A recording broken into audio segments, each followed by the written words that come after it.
ನಾನ್ ಬರತನ ಮಾತ್ರ ಬೇರೆಯವರವ, ನಾನ್ ಬಂದ್ಮೇಲೆ ನನ್ನೇ ಹವ.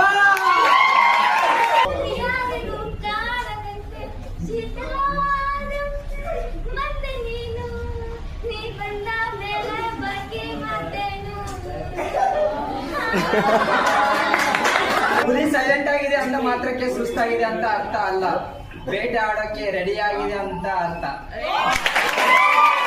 ಮತ್ತೊಂದರಲ್ಲಿ ಸ್ವಲ್ಪ ಸಕ್ಕರೆ ಸೇರಿಸಿ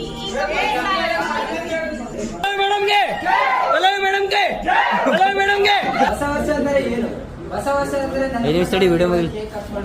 ಸೆಲೆಬ್ರೇಷನ್ ಪಾರ್ಟಿ ಅಷ್ಟೇ ಅಲ್ಲ. ಪ್ರತಿ ವರ್ಷ ಯಾವ ರೀತಿ ಕ್ಯಾಲೆಂಡರ್ ಬದಲಾಗುತ್ತೋ ಅದೇ ರೀತಿ ನಮ್ಮ ಜೀವನ ಕೂಡ ಬದಲಾಗಬೇಕು. ಯಾಕಂದ್ರೆ